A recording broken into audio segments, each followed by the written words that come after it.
नमस्कार, मी सारिका सिद्धनाथ किचनमध्ये तुमचं खूप खूप मनापासून स्वागत करते।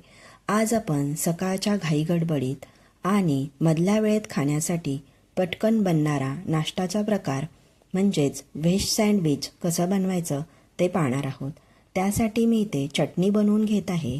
चटणी बनवण्यासाठी 1 चमचा डाळवं, 1 इंच आलं, 5 ते 6 लसणाच्या पाकळ्या, 4 ते 5 हिरव्या मिरच्यांचे तुकडे, तसेच थोडीशी कोथिंबीर घालायची आहे। 1 वाटी पुदिन्याची पानं घालायची आहेत। कोथिंबीर, मिरची, पुदिन्याची पानं स्वच्छ धुवून घ्यायची आहेत। त्यामध्ये थोडंसं मीठ घालायचं आहे व थंडगार असं पाणी घालायचं आहे।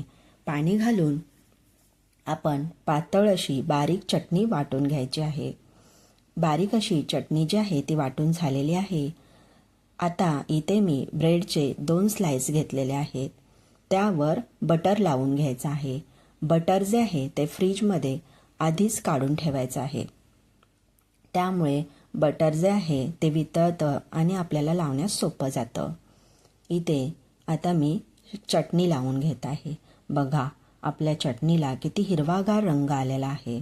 थंडगार पाणी वापरल्यामुळे चटणीचा हिरवागार रंग टिकून राहण्यास मदत होते।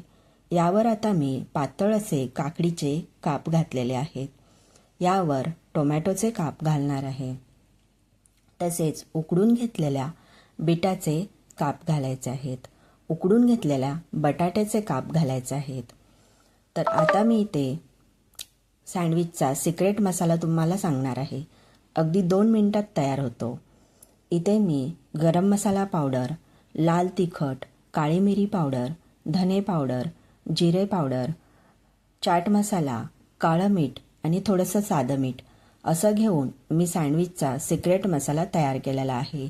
जो हा मसाला आपल्याला कोणत्याही गाड्यावाल्याला आपण विचारलं तर अजिबात हा मसाला सांगत नाहीत। तर हा मसाला नक्की बनवून बघा।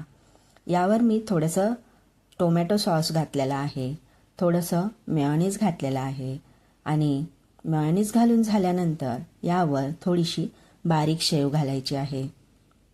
तर हे सगळं घालणं अगदी ऑप्शनल आहे, नाही घातलं तरी चालेल। तर 2 महत्त्वाच्या टिप, ताजा ब्रेड वापरला तर सँडविच अगदी सॉफ्ट आणि चविष्ट लागते। सँडविच बनवताना बटर चटणी लावल्याने टेस्ट अजून वाढते।